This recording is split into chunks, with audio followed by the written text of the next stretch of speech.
bring that out. Is when you start looking at the end time, I'll just say this, when you start looking at end time prophecies, you gotta begin to go back to Genesis 15 and say, how would that look? How would that look here? How would that look there? Because Genesis 15 is pretty plain and blanket. It just says they're gonna be 40 years, they're gonna be afflicted, they're gonna be punished. All right. It doesn't say, it does say that they're gonna leave, but before all that, it says this affliction and this punishment and all these things have got to take place even before there's this leaving and coming out of that place. So I just wanted to throw that out there.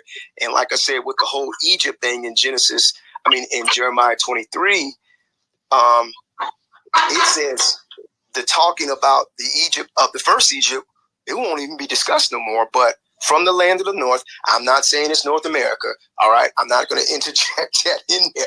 But you draw your own conclusions on what that looks like, and especially for us living in the 21st century. So I'll land on that.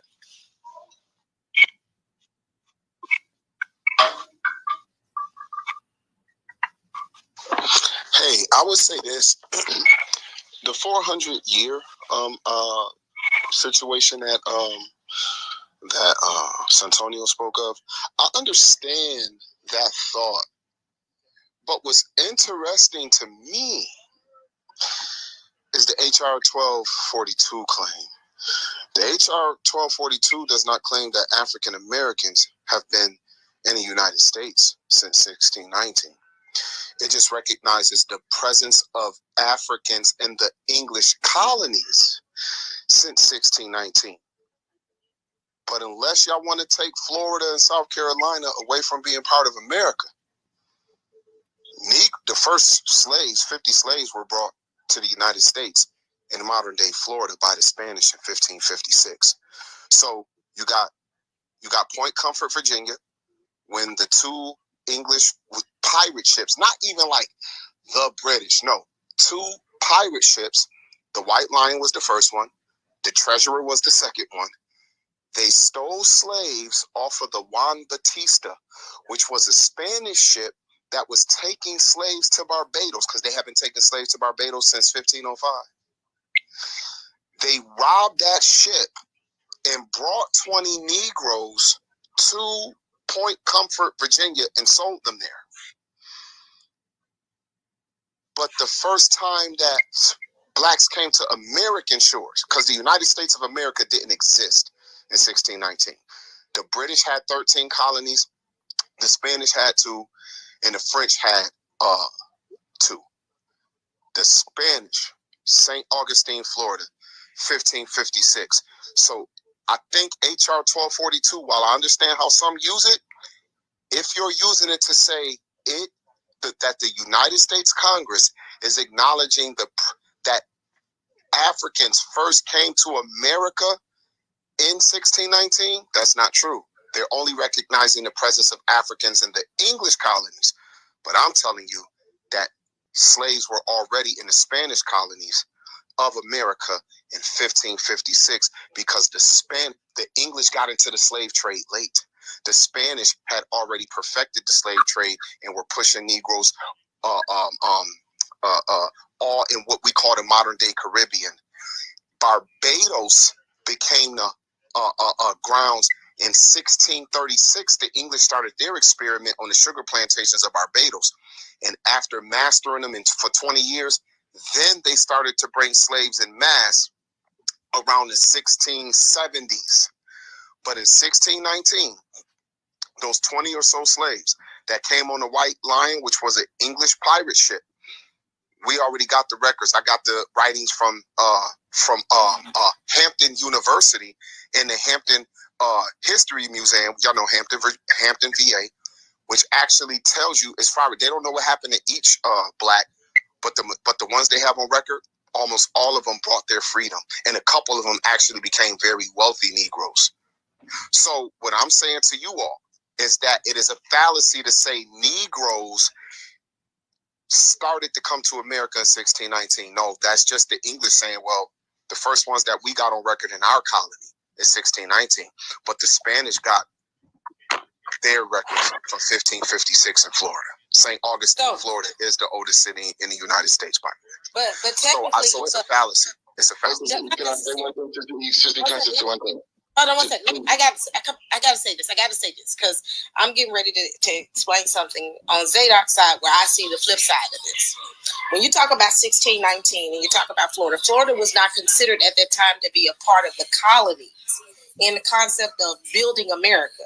The very first state that was considered to be America when they first established the first Constitution was in Virginia by way of George Yardley, who was considered the governor in 1619, I think in July, when he first initially established the first what we consider to be the Constitution in the sense of the word of the establishment of the colonies, which is considered to be America. Now you got to look at the correlation because I actually went and saw this because I lived in Virginia and I know you've seen it as well. But at that time, in 1619, Sir George Yardley established what we consider to be the Constitution. I think it was like in July. Right after that very ship that you spoke of were those ships that they brought over here, and they brought the 50 to help establish it, which considered to be the slaves. Because you remember that ship wasn't supposed to go there. I think it was, like you said, the pirates ultimately took the ship and brought it over here. Well, Virginia, with that, hand in hand. Now, this is in Virginia's history. That right after that was the establishment of the first institution of what we consider to be the slave trade. Now, we do know that some of them got their freedom, but ultimately that was the first institution of what we consider to be the slave trade as it relates to the establishment of this country.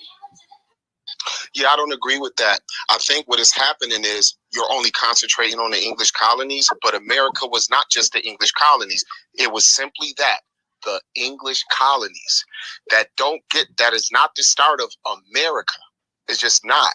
And the reason why I say that is the start of America. It's even in documentation. Sister, and even when you go to Virginia and you go to the historic location over there in Jamestown, they will say that in Jamestown, Virginia, that was the start of we consider to be the colonies, which was the beginning of America, because they established their own constitution, which ultimately bled into the Constitution, which we know now.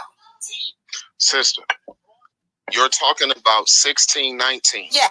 It still was going to be 150 years before there was a United States of America with a constitution. So what I'm saying to you is Yardley being the governor of the first Commonwealth of the English colonies, that's not arguable. I'm just saying that is not the beginning of slaves coming to the United States shores. Go ahead. I'll chime in when you get done. Go ahead. The United States of America, when the United States of America was formed, Florida was a part of it in its very beginning. The 13 colonies is not America. It's the beginning. It is the Virginia Company's ownership on what they owned on the North American continent is the 13 colonies, but they're not the only ones who were here. That's all I'm saying. I'm not saying that they're not here, but Florida was never considered to be.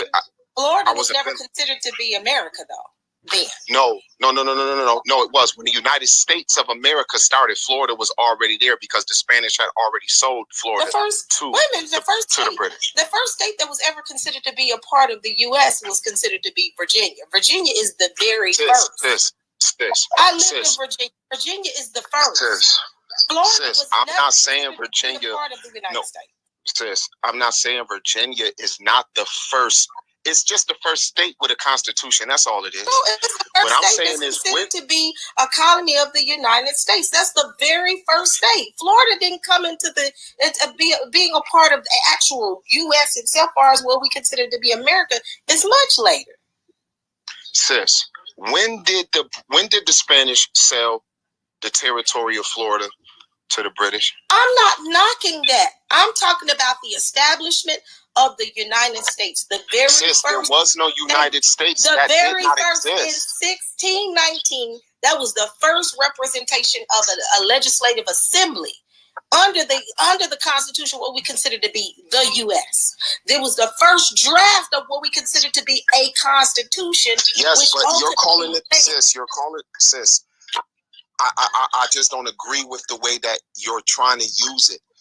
It's the first of what you call the United States now, but when it was done, there was no such thing as the United States. That's all. You're taking away from the word of being the United States, but we're talking about the establishment of the colonies to start the United States, just like their constitution. The exact same constitution they instituted in 1619 is not the exact same constitution. Things change, but ultimately that was the first establishment of what we consider to be the nation of America. Even Virginia speaks of that, because I've been to that museum before, because that little piece of information I provided you began to make sense to me. And I said, okay, that's what we consider to be 400 years. That's why they say 400 years, is because 1619. Let me finish. The 400, you can't say it's flawed when they say 400 years. Florida did not come to become a colony. What we consider to be the U.S. was much later. Sis, I'm telling you that when the term the United States was formed, Florida was a part of it from day one. No, so Florida once again, it was. But you're talking about the label. You're talking about the label. Yes, but that's important. That's important. That's important because wasn't Virginia was the very first colony. No one is arguing with that. So I have a question. So what's the difference in Virginia and Florida? This is the difference. When you say the first slaves were brought to America in 1619, if you teach that in a classroom today, the United States of America is 50 states. That's facts. Mm-hmm. When you say that, when you teach a child, the first slaves were brought to America in 1619, that wouldn't be correct. The first slaves were brought to America in 1556. Nobody said, but the thing is, you're talking about the shores of America. You're talking about what we consider. I'm talking about America. You're talking about the landmass which Florida laid in that. Well, that's important, right? Because but, no, it's not. Because it is. If you look at the way y'all use Genesis 15, but it's going back to my original argument. When they established the first legislative government assembly, well, that's not what Genesis 15 is talking about. Listen to what I'm saying. The first establishment of that legislation that was considered to be the Constitution, because you keep missing what I keep saying, that there was a draft, there was an initial kind of like a constitution, a dummy constitution, or I ain't gonna say a dummy, but a first draft of the Constitution to establish. This is pretty much the start of the colonies, which we consider to be ultimately later on down the line called the U.S. Florida was not the first. Virginia was the first.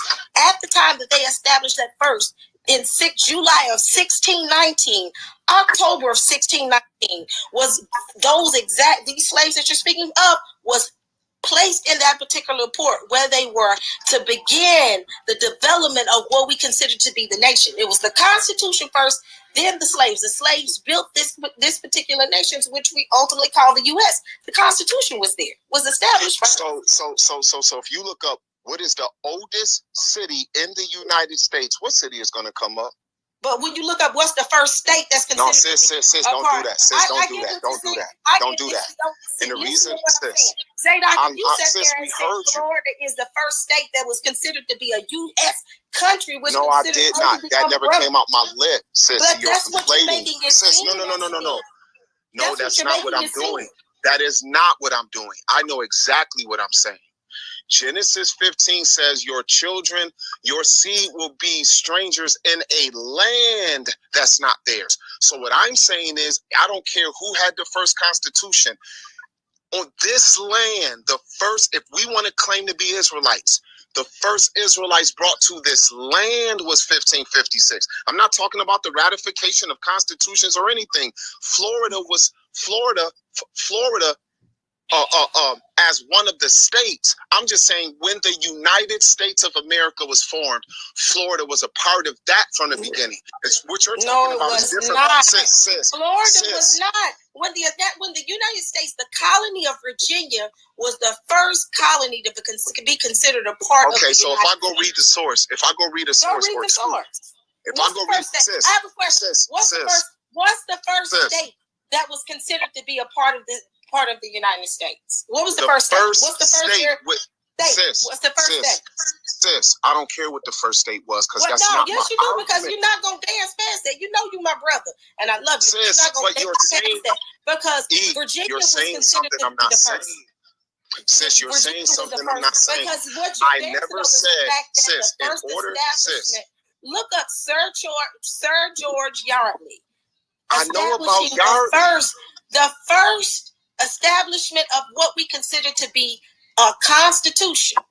A constitution, which we all fall up under, was established with George. I'm sorry, I'm trying to get it out. George Yardley. I remember seeing it, and I said, "This makes a lot of sense." Sis, we're talking about two different things. You're talking about the first state. But what you're saying is, I'm showing the correlation of that. That's what you're missing. Oh, no. I'm showing the correlation. I'm showing the correlation of how Virginia became a colony and how Virginia established the Constitution, and then right behind that, 2 months later, they bring the first set of slaves within Virginia to start building. But they weren't the first slaves. Based on the Constitution. After the establishment of the Constitution. That's not what the Bible is saying. First of all, Genesis 15 says your seed shall be strangers in a land that's not theirs. But I'm that's talking all about over. the land. They were all over at that time. But they were all over at that time within that region. They wasn't just in Florida. They was in Barbados. They was over in South America. They were in Brazil. No, they were in Brazil. They were all over. They were in, but that's not. But listen, that's a land that they didn't know. When they took them over to Brazil, they didn't know what that land was. I know, and those who preach the 400 years being America dismiss that. What I'm saying. No, you can't dismiss that, because you tried to dismiss it and make it seem like, oh, okay, if that's the case, what about the Spanish Inquisition? They didn't know nothing about San Tome. They were taken over to San Tome and had to do whatever they had to do for us. The slave trade. Listen to what I'm saying. The slave trade has been active. Listen to what I'm saying, and I'm gonna be quiet. I'm gonna digress. I'm gonna let everybody talk. The establishment of slavery and black people going into captivity into lands they did not know had been going on for centuries. This is not brand new. It's not brand new. What's significant about this 400 year? Why is this 400 years significant if they've been in slave trades and been in areas they didn't know for centuries? That's when I said that makes sense, that the 400 years symbolizes the establishment of a nation, a constitution, and then right behind that constitution, 2 months later, your first set of slaves came under that constitution, where they considered the first to be half a man, but fell up under that umbrella of that constitution and started building that nation based upon that constitution. And I digress. We may not agree. I still love you, though. No, and that's fine. So at the end of the day, for those who would argue that the 400 years represents Egypt, they have the children of Israel in a particular land. So that means no matter where they were, whether it was North, whether it would have been Pithom, Ramesses, or Goshen, the children of Israel are in that land, no matter where they're at in what we know to be Egypt of antiquity. So if you reject that had anything to do with the 400 years, for those who make the 400 years about the shores of what we know to be America, I'm not talking about Barbados, I'm not talking about Jamaica, I'm not talking about Haiti, Santo Domingue, none of that. Sao Tome, what I'm talking about is this land. And the first slaves, it's irrefutable, the first slaves brought to this land was in 1556, and the second ones were in 1619. No, this land, not the, it was in facts. But the thing is, it goes back into my original argument. They have been going in and out of this land as far as slavery within the region of North America. That's within the region. They have been going in and out of Zadok, I'm telling you, my brother, Sister, I teach this as history, and I'm telling you. That's fine. I study history as well. All right. So the establishment of the Constitution was the beginning of the end. It wasn't the beginning of this land, though. Yes, it was. No, it wasn't. But it was the beginning. No, it was a bunch. But the thing is, it was establishment of the nation, what we consider to be the U.S. That's the deal breaker right there. There was no Constitution. That is a deal breaker. It's not a deal breaker. Yes, I know it is because it fits your thought of the 400 years. So I understand where you're coming from. I'm just telling you. But the thing is, brethren, it makes you question. It's about sis. Okay. See, you know what's happening here. If we're going to explain the land, I'm just saying that our people came to this land first in 1556 as slaves. That's all. To this land. That's all. I just want to say this one thing. I'm not going down that hill, that you're talking about. What we do know is Galatians 3:17 clearly shows that historically, Genesis 15 is not the fulfillment of Exodus 12 and 40 when the children of Israel was in the land of Egypt for 430 years. We know that according to Galatians 3:17, that Genesis 15 is not the fulfillment. Wait, hold on, Santonio. Santonio, you keep harping on that. That's not all that it says in Genesis 14. It told Abraham he would die with him. I was harping on Let me finish. Wait, I was talking, Zed. But what I'm saying is, no. But you cut me off. But you can't say Genesis 15 and just say 400 years. If you're going to say Genesis 15, there's more than 400 years stated in Genesis 15. That's all I'm saying. I'm with you. I believe in the fourth generation. I always talked about the fourth generation. In the fourth generation, they shall come hither. It didn't say in the 400 years. It said the fourth generation. So I'm definitely rocking that. But the point is, those of you who say that you don't believe that Genesis 15 is the fulfillment of this time period, you lean. Maybe not you, but you do lean to the time of Egypt. And once I just told you, according to Galatians 3:17, that it's impossible mathematically for the children of Israel to have been in Egypt for 430 years. Now the question begins, what period in history does Genesis 15, the prophecy, when was it fulfilled? When has it been fulfilled? And I tell you the truth, we don't have nowhere in history that God did. I got a question. Outside of wait. Let me make my point, because here's the burden now. The burden of proof becomes to you all, because we know that Galatians 3:17 shows clearly that mathematically the children of Israel wasn't in Egypt for 430 years. No, the burden of proof ain't on us, it's on y'all. When was Genesis? When was Genesis? I'm gonna say this in land. When was the prophecy? Come on, Don. Let me make my point here. You already said it already, so now we got a question. We can't keep bringing up these little things, these little titty tats, as it relates to Genesis. I've been doing that the whole time, 2.5 hours. Wait 1 second. Let me make a point. We're bringing up these little titty tats as it relates to Genesis 15, as to say why Genesis 15 can't be the fulfillment of today. The word of God is a tic tac. Go ahead, Don.